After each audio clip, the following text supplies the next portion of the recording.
Students, आज हम discuss करेंगे chapter second basic concept of micro economics, जिसमें कुछ इंपॉर्टेंट टर्म्स हम डिस्कस करेंगे। सबसे पहला है डोमेस्टिक टेरिटरी। डोमेस्टिक टेरिटरी का मतलब होता है political frontier of a country, मतलब जो पॉलिटिकल बाउंड्रीज होती है किसी कंट्री की, किसी नेशन की, उसके अंदर का जो भी पार्ट होता है वो डोमेस्टिक टेरिटरी में काउंट होता है। तो पहला वर्ड हमारा क्या हो गया, डोमेस्टिक टेरिटरी। सेकंड यदि हम बात करें तो सेकंड हमारा वर्ड है सिटीजनशिप। तो सिटीजनशिप होता क्या है? सिटीजनशिप एक लीगल कॉन्सेप्ट है, मतलब जहां आप पैदा हो रहे हो, प्लेस ऑफ बर्थ है, वहां पे अगर आपका लीगल जो प्रोविजन है वो अलाउ करता है पर्सन को सिटीजन बनने के, तो वो ऑटोमेटिकली क्या हो जाता है, भारत का सिटीजन बन जाता है। तो जैसे कोई पर्सन यदि भारत में बॉर्न होता है, वो अपने आप ही भारत की सिटीजनशिप एक्वायर कर लेता है। दूसरा पर्सन अगर बॉर्न होता है भारत के बाहर और भारत की सिटीजनशिप के लिए अप्लाई करता है, और भारत की जो सिटीजनशिप है वो अलाउ करती है उसको सिटीजन बनने के लिए, तो ही कैन बी और she can be a citizen of India. मगर हमें याद रखना है, भारत में सिंगल सिटीजनशिप चलती है, मतलब यदि आप भारत की सिटीजनशिप लेते हो तो आप किसी दूसरी कंट्री की सिटीजनशिप नहीं ले सकते। थर्ड कॉन्सेप्ट है रेसिडेंटशिप। रेसिडेंटशिप जो हमारा कॉन्सेप्ट है, ये रेसिडेंटशिप कॉन्सेप्ट रहने के हिसाब से मतलब यदि आप किसी कंट्री में रह रहे होते हो, है ना, और आपका जो इकोनॉमिक इंटरेस्ट है, मतलब जो आप पैसा अर्न कर रहे हो उस कंट्री में कुछ आपका कंट्रीब्यूशन हो रहा है, और एक समय से ज्यादा, एक साल से ज्यादा यदि आप उस कंट्री में रहते हो और उस कंट्री के इकोनॉमिक इंटरेस्ट के लिए काम करते हो, तो आप उस कंट्री के क्या हो सकते हो, रेसिडेंट हो सकते हो। तो a person can be a citizen of one country and resident of another country, ये पॉसिबिलिटी है। तो an individual is a normal resident of a country if he ordinarily resides in a country for a period more than a year, है ना। और इसके साथ ही साथ क्या है, इसका इकोनॉमिक इंटरेस्ट भी उसी कंट्री में क्या करता है, लाए करता। अगला जो कॉन्सेप्ट है हमारा डोमेस्टिक टेरिटरी का और नॉर्मल रेसिडेंट का, तो हम नेशनल प्रोडक्ट के हिसाब से अगर देखें तो the concept of domestic territory help to estimate domestic product. Domestic product क्या क्या आता है? प्रोडक्शन एक्टिविटी और production unit located in the economic territory respective of fact whether carried out by the resident और नॉन रेसिडेंट, मतलब चाहे वो resident हो चाहे नॉन रेसिडेंट हो, बस अगर वो इकोनॉमिक टेरिटरी के अंदर है तो that will be your domestic product. ठीक है, तो जिससे हमें जो इनकम होती है या जो उसकी वैल्यू होती है उसको हम डोमेस्टिक इनकम कहते हैं। और डोमेस्टिक इनकम को हम डिनोट करते हैं कैसे, आपको याद रखना है, डोमेस्टिक इनकम को हम डिनोट करते हैं एनडीपीएफसी से, non net domestic product at factor cost. और यदि आप कॉन्सेप्ट नॉर्मल रेसिडेंट का देखते हो तो हमें नेशनल प्रोडक्ट निकालने में क्या करता है, एस्टिमेट करने में मदद करता है। नेशनल प्रोडक्ट क्या हो जाएगा, जो नॉर्मल रेसिडेंट चाहे वो respect of the fact to perform with in the economic territory और आउटसाइड इट, मतलब भारत में रहते हुए भी वो या तो काम कर रहा हो या भारत के बाहर जाते हुए भी काम कर रहा हो, मगर वो कंट्रीब्यूशन काय की एक नेशनल वेल्थ में कंट्रीब्यूशन दे रहा हो, तो वो एक तरीके से नेशनल प्रोडक्ट का पार्ट हो जाएगा। ठीक है, अगला है हमारा फैक्टर इनकम और ट्रांसफर इनकम। तो फैक्टर इनकम से आपको फैक्ट्री याद रखना है। तो फैक्ट्री में हमें क्या है, फैक्टर ऑफ प्रोडक्शन से।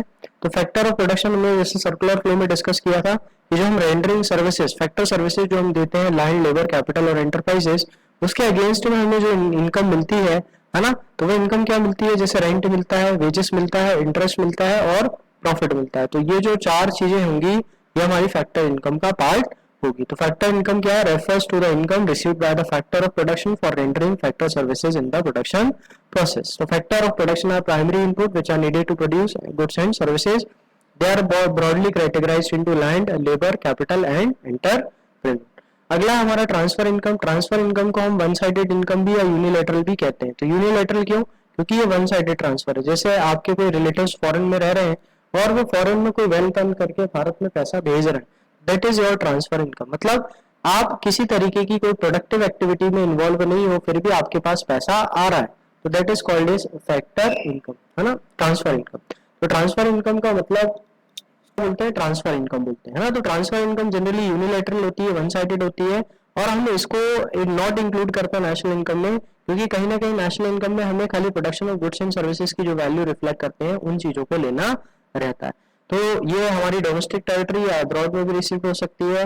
फॉर एग्जांपल जैसे ओल्ड एज पेंशन हो गया, स्कॉलरशिप हो गया, अनएम्प्लॉयमेंट पॉकेट मनी, ये सारी क्या होती है, ट्रांसफर इनकम होती है। और taxes received by the government are the transfer income of the government as they received without providing any productive services in return.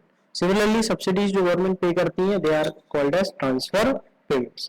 अब अगला आता है हमारा फाइनल गुड्स। तो फाइनल गुड्स क्या होते हैं? तो फाइनल गुड्स वो गुड्स होते हैं जिसको या तो वो कंजम्पशन के लिए या इन्वेस्टमेंट, फर्दर इन्वेस्टमेंट के लिए यूज हो। Final goods which are either use for consumption, या तो आप उसको कंज्यूम कर लें और या तो उसका फर्दर इन्वेस्टमेंट कर लें। तो यदि एक हाउस होल्ड गुड्स परचेज करता है फाइनल कंजम्पशन के लिए तो वो एक फाइनल गुड्स हो सकता है। और एक फर्म यदि कोई एसेट परचेज करता है फॉर द कैपिटल फॉर्मेशन, मतलब वो किससे उससे और कोई चीज बनाना चाह रहा है, जैसे मशीनरी एक फर्म परचेज करता है गुड्स बनाने के लिए, तो वो भी एक तरीके से क्या होगा, फाइनल गुड्स होगा। अगला है हमारा इंटरमीडिएट गुड्स।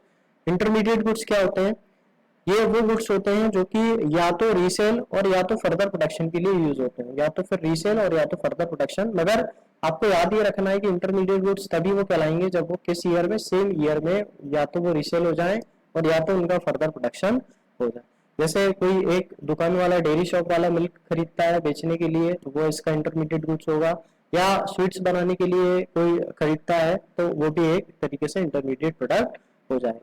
तो इंपॉर्टेंट पॉइंट्स आपको इंटरमीडिएट प्रोडक्ट में क्या याद रखना, they are generally purchase by one production unit from another production unit. Intermediate goods remain with in the domestic territory. इसकी डिराइव डिमांड होती है। डिराइव डिमांड मतलब डिमांड भी depends on the factors of other factor, मतलब other factors पे जिसकी demand depend करती है। तो यदि फाइनल गुड्स की डिमांड होगी ज्यादा, फाइनल गुड्स की यदि डिमांड ज्यादा होगी तो इंटरमीडिएट गुड्स की भी डिमांड बढ़ जाएगी। यदि फाइनल गुड्स की डिमांड कम हो जाएगी तो इंटरमीडिएट गुड्स की भी डिमांड क्या हो जाएगी, कम हो जाएगी। तो ये आपको ध्यान रखना है, इसकी डिराइव डिमांड होती है।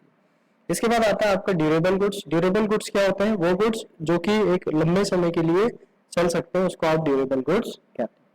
अब एक कॉन्सेप्ट है हमारा प्रोडक्शन बाउंड्री का, वो याद रखना है। प्रोडक्शन बाउंड्री का मतलब है कि एक डिफरेंस किसका, इंटरमीडिएट और फाइनल। मतलब कोई आप गुड्स लेके आए, उस गुड्स से आप प्रोसेस करते हुए क्या करते हो, फाइनल गुड्स को बनाते हो। तो ये जो प्रोसेस जो है आपकी, ये एक प्रोसेस जो अंदर ही अंदर प्रोसेस चल रही है, इसी को आप प्रोडक्शन बाउंड्री कहते हो। मतलब एक इंटरमीडिएट गुड जब तक वो फाइनल प्रिपेयर नहीं हो जाता, आउटकम नहीं हो जाता उसका, या गुड्स बन नहीं जाता, बाउंड्री के बाहर नहीं आ जाता, तब तक वो क्या, वो जो बाउंड्री होगी उस बाउंड्री को आप बोलेंगे प्रोडक्शन बाउंड्री। अगला आपका कंजम्पशन और कैपिटल गुड्स है ना। तो हम फाइनल गुड्स को दो पार्ट में डिवाइड कर सकते हैं, कंजम्पशन और कैपिटल। कंजम्पशन मतलब वो goods which can directly satisfy the want of the consumer, है ना। तो they are called as consumption, मतलब हमने खा लिया, हमारा सेटिस्फेक्शन हो गया, that is called as consumption goods. अब कंजम्पशन गुड्स को यदि हम डिवाइड करें तो पहला आता है ड्यूरेबल गुड्स, फिर आता है सेमी ड्यूरेबल, फिर नॉन ड्यूरेबल और फिर सर्विसेज। यदि ड्यूरेबल गुड्स जैसा भी हमने डिस्कस किया, लंबे समय के लिए अगेन एंड अगेन हम उसको यूज कर सकें, जैसे टेलीविजन, रेफ्रिजरेटर, इसको आप ड्यूरेबल गुड्स कहते हैं। सेमी ड्यूरेबल का मतलब है उसका टाइम एक लिमिटेड है ना, तो वो गुड्स को हम क्या कहेंगे, सेमी ड्यूरेबल गुड्स। जैसे हम जो क्लॉथ्स खरीदते हैं, क्रॉकरी हो गई, शूज हो गए, तो 2 साल 3 साल 5 साल है ना, या 1 साल हम चलाते हैं उसको, तो ये आपका क्या हो जाएगा, सेमी ड्यूरेबल हो जाएगा। अगला आ जाएगा non durable goods. Non durable goods का मतलब है जिसमें ड्यूरेबिलिटी नहीं है, मतलब वो लंबे समय तक नहीं टिकता। जैसे आप मिल्क लेके आए, ब्रेड लेके आए, फूड ग्रेन्स, पेपर वगैरह लेके आए, तो ये सिंगल एक्ट ऑफ कंजम्पशन में क्या है, उसकी आइडेंटिटी लूज हो जाती है। मतलब वो एक बार ही आपने उसको कंज्यूम कर दिया तो वो गुड्स क्या होगा, आप उसके बाद यूज नहीं हो पाता, और जनरली आप इसको स्टोर करके भी नहीं रख सकते लंबे समय तक। इसके बाद आती है सर्विसेज। सर्विसेज गुड्स से अलग है क्योंकि ये नॉन मटेरियल है ना, मतलब which directly satisfy the human want. तो which directly satisfy the human wants, they are intangible activities, मतलब हम इसको सी नहीं, देख नहीं सकते, टच नहीं कर सकते, बस हम इसका क्या कर सकते हैं, फील। जैसे कोई एक टीचर पढ़ा रहा है, डॉक्टर है या बैंक में कोई मैनेजर है, तो वो सर्विसेज हैं, they are called as services, intangible. अगला आता है कैपिटल गुड्स। तो कैपिटल गुड्स क्या होते हैं कैपिटल गुड्स मतलब कैपिटल नाम ही भारी लग रहा है, इसका मतलब है लंबे समय के लिए। तो आपको याद रखना है ये वो फाइनल गुड्स हैं जो कि फर्दर गुड्स के प्रोडक्शन में, सर्विसेज के प्रोडक्शन में मदद करते हैं। तो कैपिटल गुड्स में आपको याद क्या रखना है कि they are used for future, for productive purpose and expected life is several years. इसकी आइडेंटिटी लूज नहीं होती, प्रोडक्शन प्रोसेस में लंबे समय तक चलते हैं। इसकी रिप्लेसमेंट और जो रिपेयर है वो टाइम टू टाइम, और इसका जो वैल्यू है वो डेप्रिशिएट होता रहता है over a period of time. और इसकी भी क्या होगी, डायरेक्ट डिमांड होगी। क्यों डायरेक्ट डिमांड होगी, क्योंकि अगर फाइनल गुड्स की डिमांड होगी तभी कैपिटल गुड्स की डिमांड बढ़ेगी। और आपको याद रखना है कि हर प्रोड्यूसर गुड्स क्या नहीं है, कैपिटल गुड्स, ठीक है। क्योंकि प्रोड्यूसर मतलब producer goods are not capital goods, है ना। क्यों, क्योंकि सिंगल यूज प्रोड्यूसर गुड्स भी होते हैं। मतलब क्या कि इट इंक्लूड जैसे रॉ मटेरियल, कोल वुड वगैरह हो गया, तो they are not capital goods as they can not repeatedly used in the production. वहीं कैपिटल गुड्स क्या है, एक फिक्स ड्यूरेशन, ये फिक्स्ड एसेट है जिसको रिपीटेडली आप क्या कर सकते हैं, यूज कर सकते हैं। तो हम ये कह सकते हैं कि all capital goods are producer goods but all producer goods are not capital, ठीक है। अगला आपका ग्रॉस इन्वेस्टमेंट, ठीक है। तो पहले आप इन्वेस्टमेंट का मतलब समझिए। इन्वेस्टमेंट मतलब होता है कैपिटल फॉर्मेशन। तो कहीं ना कहीं कोई एडिशन अगर स्टॉक होता है, कैपिटल स्टॉक में इकोनॉमी का एडिशन होता है, तो उसको हम बोलते हैं इन्वेस्टमेंट। जैसे कोई बिल्डिंग बन रही है, मशीन परचेस करी, इन्वेंट्री बढ़ गई, तो ये आपका इन्वेस्टमेंट होता है। अब इसमें एक आता है ग्रॉस, है ना, और एक आता है नेट। तो ग्रॉस का मतलब आपको याद रखना है टोटल। तो जो टोटल वैल्यू होगी इन्वेस्टमेंट की, that is called as gross. तो टोटल एडिशन जो स्टॉक होगा बिना डेप्रिसिएशन के लगाए, है ना, capital stock of fixed asset and unsold stock. तो ग्रॉस इन्वेस्टमेंट क्या है? कोई भी आप एसेट पे जो पैसा खर्च करते हो उसको आप एक तरीके से ग्रॉस इन्वेस्टमेंट कह सकते हो। मगर वहीं जब जो पैसा आपने खर्च किया, एडिशन स्टॉक में ऐड किया, उससे जब आपने डेप्रिसिएशन को हटा दिया, मतलब ग्रॉस से आपने क्या हटा दिया? ग्रॉस से आपने हटा दिया डेप्रिसिएशन, तो आपके पास क्या आ गया? Net investment. अगला वर्ड है हमारा डेप्रिसिएशन। डेप्रिसिएशन का मतलब होता है fall in value of fixed asset due to wear and tear, passage of time and expected obsolescence. तो ग्रॉस वैल्यू क्या हो जाएगी? अगर ग्रॉस निकालना होगा तो नेट में हम क्या ऐड कर देंगे? डेप्रिसिएशन ऐड कर देंगे। अगला आपका है डेप्रिसिएशन को हम किस किस नाम से जानते हैं, क्योंकि आपको कई बार एग्जाम्स में पूछ लेता है। तो पहला है करंट रिप्लेसमेंट कॉस्ट, फिर replacement of fixed asset capital, और कैपिटल कंजम्पशन अलाउंसेस। दो रीजंस है आपके, तीन रीजंस है। नॉर्मल वियर एंड टीयर, मतलब आप लगातार उसका यूज करते रहते हो। दूसरा, समय के साथ अपने आप ही जो वैल्यू होती है एसेट्स की वो क्या होती जाती है? कम होती जाती है। और एक्सपेक्टेड ऑब्सोलेंस, एक्सपेक्टेड ऑब्सोलेंस का मतलब होता है टेक्नोलॉजिकल चेंज यदि होता है उस कारण से आपकी वैल्यू जो होती है एसेट की वो डिक्रीज हो जाती है। नेक्स्ट आता है नेट इनडायरेक्ट टैक्स। तो नेट इनडायरेक्ट टैक्स का डिफरेंस है इनडायरेक्ट टैक्सेस और सब्सिडीज का। अब इनडायरेक्ट टैक्स क्या होते हैं? वो टैक्स जिसका बर्डन हम किसी और पे शिफ्ट नहीं कर सकते, या वो टैक्स जिसको गवर्नमेंट इंपोज करती है प्रोडक्शन और sale of goods and services पे, उसको आप इनडायरेक्ट टैक्सेस कहते हो। सब्सिडीज क्या होती है? एक तरीके की फाइनेंशियल या इकोनॉमिक असिस्टेंस जो कि गवर्नमेंट प्रोवाइड करती है जनरल वेलफेयर के लिए। जैसे हमें एलपीजी में जो गैस सिलेंडर लेते हैं उसमें जो हमें पैसा सब्सिडी के तौर पे मिलता है, वो एक तरीके से हमारी इकोनॉमिक हेल्प है, या गवर्नमेंट से, है ना, सब्सिडी के फॉर्म में इकोनॉमिक असिस्टेंस। और ये काय के लिए दिया जाता है? या तो एक्सपोर्ट या इनकरेज करने के लिए फर्म को कि वो सेटअप करे industries. Subsidies are opposite to indirect tax, क्योंकि ये मार्केट में कमोडिटी की प्राइस को क्या कर देता है? कम कर देता है। इसको हम फाइनेंशियल असिस्टेंस या इकोनॉमिक असिस्टेंस भी बोलते हैं। अगला आपका फैक्टर कॉस्ट। फैक्टर कॉस्ट का मतलब क्या है? It refers to amount paid to the factor of production for their contribution process. Market क्या होगा? मार्केट मतलब एक्चुअल में जो आपने बेचा। तो सिंपल है, यदि आप मार्केट प्राइस की बात करोगे तो जो फैक्ट्री की कॉस्ट है उसमें यदि आप टैक्सेस ऐड करोगे और सब्सिडीज को हटा दोगे तो आपके पास क्या आ जाएगी? मार्केट प्राइस आ जाएगी। ठीक है, तो ये ध्यान में रखना आपको। अगला आपका कॉन्सेप्ट ऑफ एनआईटी है ना, फैक्टर मार्केट। तो ये आपने देखा ही अभी जो हमने डिस्कस किया। इसके बाद आता है NFIA, net factor income from abroad. NFIA क्या होता है कि आप जो एक फॉरेन से इनकम आपको रिसीव्ड होती है, मतलब आप फ्रॉम जो रिसीव्ड हो रही है, और टू मतलब जो आप पे कर रहे हो। ठीक है, तो पे और फ्रॉम इन दोनों का जो डिफरेंस होता है इसको आप कहते हो एनएफआईए। तो net factor is difference between the factor received from the rest of the world and factor income paid to the rest of the world. तो फैक्टर इनकम अर्न जो हमने अब्रॉड से करी है प्लस फैक्टर इनकम जो पे करी है अब्रॉड को, वो हमारी क्या हो जाएगी? एनएफ। तो अब्रॉड क्या हो जाएगी हमारी कि इनकम जो हमारा अर्न करेगा फ्रॉम, मतलब क्या हो जाएगा? जो rent, wages, salary, interest, dividend, profit, ये हम अर्न कर रहे हैं। इसी के साथ साथ हमारी कंट्री के भी जो नॉन रेसिडेंट्स होंगे या जो नॉर्मल रेसिडेंट्स होंगे, है ना, it refers to the income paid to the normal resident of other country. मतलब जो फॉरेन के पर्सन आके हमारी कंट्री में रहते हुए काम कर रहे होंगे उनको जो हम पैसे दे रहे होंगे वो factor income paid to abroad हो जाएगी। ठीक है, तो जनरली हम जब नेशनल इनकम और डोमेस्टिक इनकम की बात करते हैं तो नेशनल इनकम, जब डोमेस्टिक इनकम में हम एनएफआईए को ऐड कर देते हैं तो हमारे पास क्या आ जाता है? National income. तो domestic plus NFIA is national income. अब एनएफआईए पॉजिटिव भी हो सकती है जब रिसीव्ड ज्यादा हो पेड कम हो, नेगेटिव हो सकती है जब पेड ज्यादा हो रिसीव्ड कम हो, और बराबर हो सकती है जब रिसीव्ड और पेमेंट दोनों इक्वल हो जाए। लास्ट टॉपिक है हमारा कंपोनेंट ऑफ एनएफआईए।